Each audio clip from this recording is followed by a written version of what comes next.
Bonjour et bienvenue dans votre émission CNPS avec vous, dédiée aux prestations, aux avantages et aux innovations de la Caisse nationale de prévoyance sociale, votre institution de protection sociale. Dans ce numéro, nous abordons un sujet important, les accidents de travail et maladies professionnelles. À travers des chiffres et des images, nous découvrirons les innovations et améliorations mises en place pour une meilleure prise en charge. Comment se déroule l'expérience client à la CNPS? Comment s'organise le contrôle médical et surtout, qui peut bénéficier des prestations? Autant de questions auxquelles nous répondrons tout au long de cette émission. C'est tout de suite en images.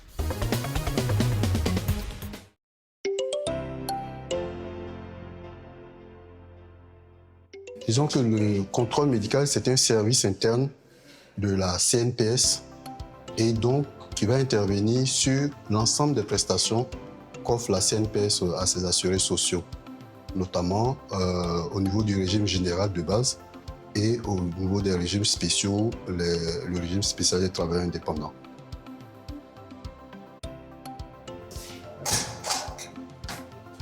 Nous intervenons pratiquement sur l'ensemble des branches de ces deux régimes.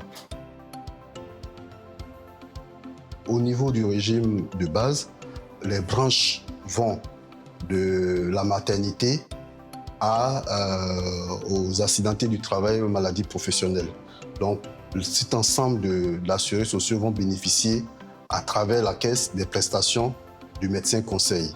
Donc, on va intervenir dans le cadre de la branche AT-MP pour donner nos avis, pour faire un lien de cause à effet entre la lésion présentée par l'assuré et le mécanisme de son accident du travail.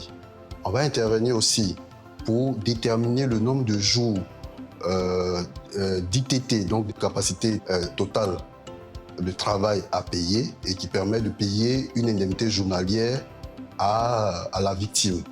On intervient aussi dans la détermination de la rente en fixant un taux d'incapacité partielle permanente IPP qui permet de calculer la rente. On interviendra aussi dans le remboursement des frais médicaux aux femmes salariées en couche. Donc la femme salariée en couche, la loi stipule que à partir du 3e mois jusqu'à sa reprise, les frais qui seront occasionnés par sa grossesse ou par sa couche reviennent à la charge de la CNPS et donc le médecin conseil va intervenir pour vérifier effectivement l'effectivité des dépenses engagées par la femme salariée, vérifier si ces dépenses étaient nécessaires et sont vraiment liées à son état de grossesse ou à la couche et ordonner le remboursement ou bien le service de cette prestation. On interviendra aussi pour, en cas de demande d'invalidité, donc les personnes peuvent venir pour une retraite pour invalidité, le médecin conseil interviendra pour dire si effectivement la personne peut aller à la retraite invalidité. Voilà, donc c'est tout un ensemble d'activités que mène le médecin conseil au niveau de la CNPS.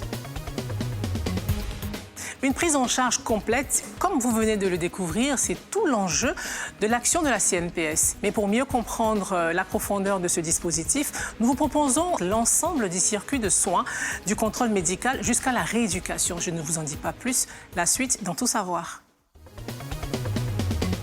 Imaginez Awa qui se blesse accidentellement au travail. Elle se demande, que faire maintenant? Accident de travail ou maladie professionnelle? Pas de panique, la CNPS simplifie les démarches. Dès que l'accident survient, ou dès qu'elle constate les premiers symptômes d'une maladie professionnelle, Awa informe immédiatement son employeur. Celui-ci a 48 heures pour déclarer l'incident à la CNPS. Si l'employeur ne le fait pas, elle peut réaliser la déclaration elle-même. Ensuite, Awa récupère le formulaire de déclaration, soit en agence, soit sur le site www.cnps.ci. Elle constitue son dossier avec sa pièce d'identité, 2 photos et son certificat médical initial, puis le dépose à la CNPS. Quelques jours plus tard, la CNPS valide son dossier et lui attribue un numéro de sinistre. Ce numéro est sa clé pour accéder à sa prise en charge médicale.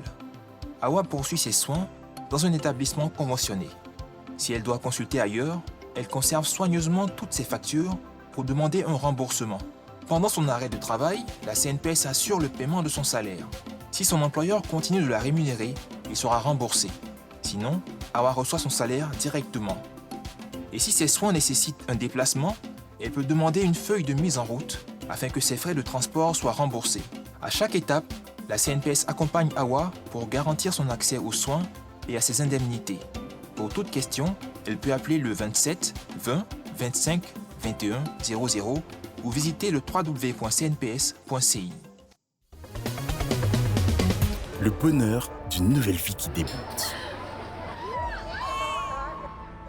Heureusement que j'ai cotisé pour mon congé maternité. La joie d'une autre vie qui commence. Heureusement, j'ai cotisé pour ma pension de retraite. L'assurance d'être protégé contre les risques de la vie professionnelle. Heureusement que j'ai cotisé contre le risque d'incapacité. La CNPS, maintenant, c'est pour tout le monde. Et pour poursuivre notre échange autour des accidents de travail et maladies professionnelles, nous sommes avec le docteur du contrôle médical de la CNPS, docteur Serge Apani. Merci d'être avec nous. Je vous en prie, madame. Alors, pouvez-vous nous présenter brièvement votre direction, son rôle et ses missions? Très bien, merci Justine. La direction du contrôle médical est une direction centrale au sein de la Caisse nationale de prévoyance sociale, la CNPS, qui est rattachée au directeur général adjoint chargé de l'exploitation. La direction du contrôle médical a pour rôle de donner des avis médicalisés lors du service de prestation à la CNPS qui ont justement un élément d'ordre médical. La direction générale de la CNPS a assigné plusieurs missions au contrôle médical, dont je vous parlerai de 4 essentiels, que sont la mise en place et le contrôle du système légal de gratuité des soins. Et enfin, le contrôle médical gère et évalue les conventions que la CNPS passe avec les établissements de santé en Côte d'Ivoire. Tout un programme. Tout un programme. Merci, madame. Alors, maintenant, parlons de prise en charge concrète. Comment s'organise la prise en charge médicale des assurés sociaux victimes d'accidents de travail ou atteints de maladies professionnelles? 2 modes de gestion de la prise en charge des victimes d'accidents de travail et maladies professionnelles à la CNPS. 2 modes. Premier mode concerne les soins qui ne sont pas urgents et auxquels doivent prétendre les victimes d'accidents de travail et maladies professionnelles. On peut avoir des exemples? Voilà. Pour les soins qui ne sont pas urgents, c'est les consultations usuelles chez un médecin traitant, c'est la réalisation d'un examen biologique ou un examen radiographique dans une clinique de la place, dans un établissement de santé de la place. Et ces soins-là sont dits soins non urgents et pour lesquels le processus de prise en charge est différent des soins urgents.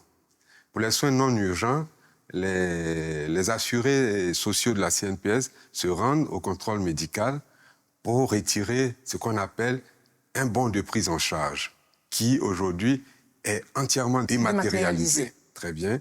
Donc, ils retirent un bon de prise en charge et ils se rendent dans la clinique de leur choix, bien sûr, dans le réseau de soins ATMP de la CNPS.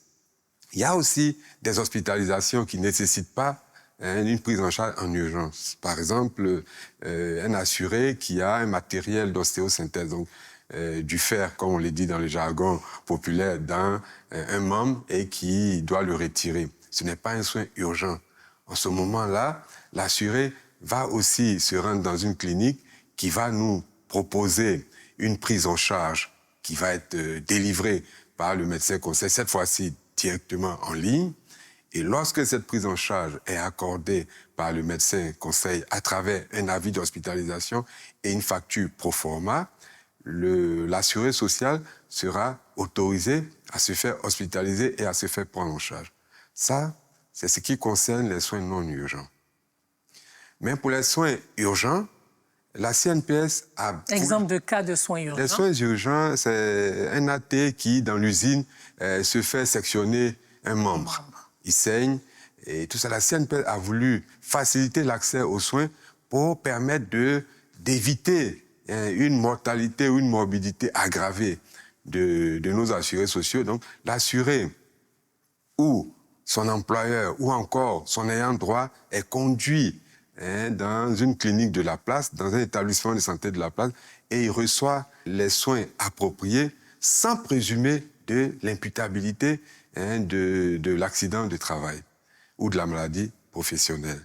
Et en ce moment-là, la prise en charge se met en place et le contrôle se fait a posteriori. Donc, la déclaration et le numéro sinistre va être attribué a posteriori. Donc, c'est-à-dire en français facile, hein, docteur, voilà. C'est-à-dire qu'on Voilà. prend en charge d'abord l'accidenté avant tout contrôle de documentation. Est-ce qu'il a droit, est-ce qu'il a pas droit? Exactement. Et ça, c'est un dispositif qui existe depuis très longtemps et qui permet aux assurés sociaux de recevoir les premiers soins sans forcément subir des tracasseries administratives.